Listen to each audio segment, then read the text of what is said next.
السلام عليكم ورحمة الله تعالى وبركاته. الصلاة والسلام على رسول الله. مرحبا بكم في مطبخ أم محمد. اليوم جبت لكم وصفة جديدة، هي وصفة دوبارة اللي طلبتوها مني بزاف. الوصفة هذه جات بنينة تسخف. تابعوا معايا الفيديو الأخير، شوفوا البنات كيفاه جات أحسن من اللي تتباع. أول حاجة هنايا عندي الحمص تاعي رنختو ليلة قبل ومن بعد غليتو ونحيتلو الماء هذاك اللي غليتو سيحتو، حطيتو في الكوكوطة تاعي. دركا هنا عندي الفول الاخضر عادي يا البنات ماشي اليابس، غسلته مليح ولحتو على الحمص ونلوح عليهم الماء وشوية ملح ونحطهم يطيبوا. نقفل الكوكوطة تاعي كي طيب لي الفول والحمص نرجع لكم. دركا هنايا عندي دبشة وعندي زوج حبات طماطم كبار وعندي سنات ثوم وزوج فلفلات كبار. دركا راح نخلطهم ونرحيهم مع بعضاهم في الروبو هذا.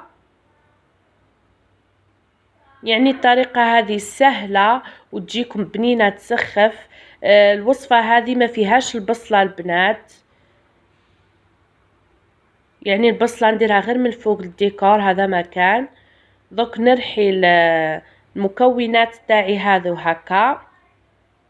البنات الوصفة هذه تاع الدوبارة عطاتها لي سلفتي ربي يحفظها، كي حطيت لكم المرة اللي فاتت وعجبتكم الدوبارة وقلتوا لي يا ام محمد ديري لنا وصفة الدوبارة، هي جات هايلة وبنينة بزاف. عطاتني هي الوصفة والطريقة وانايا اني درتها لحبيباتي. دوكا كي رحيت درت مغرفة هريسة ونزيد مغرفة طماطم. هاوليكم الحمص تاعي والفول كي طابو. دركا نقص للنار ونلوح الكمون، ديروا شويه بزاف كمون ونخليه جيس ما يغلي يا البنات واحد 2 دقائق 3.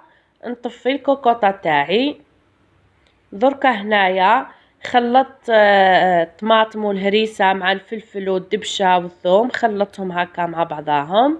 وهذو حوايج تاع الديكور. قطعت الدبشه، عندي طرشي، ثاني قارص قطعته وبصلة، هذو الديكور. كي نجي نسربي نحط هذو من الفوق واكيد زيت زيتون ما ننساهاش. دركا هنايا كي تجيو تسربيو البنات شعلوا الكوكوطة تاعكم، كي تبدا تغلي لوحوا الخليط هذاك تاعنا تاع الطماطم واللي درناه ونخلطو هكا شويه جيست ما تهز الغليه نطفيو لها البنات، ما نخليوش الطماطم هذيك تغلي وتطلق لنا هكا، لا يعني هذه هي الوصفه تاعها هكا قالت لي ديري. دركا نجيبو صحن تقديم ونسربي الدوباره تاعي. جات الله الله دوباره تسخف. شكرا على الوصفه، ربي يعطيها صحتها ويصلح لها وليداتها. هاي لكم هنايا سربيتها في الصحن. ودركا نديكوريها بالطرشي. الله الله الطرشي تاعي ثاني جاي يسخف وشويه دبشه، الرشه الاسطوريه ما كانش اللي ما يشتيش الدبشه في الدوباره. ونزيدو البصله من فوق، انا ولادتي يموتوا على البصله في الدوباره. زدت شوي قارص كيما راكم تشوفوا، يعني جات تهبل.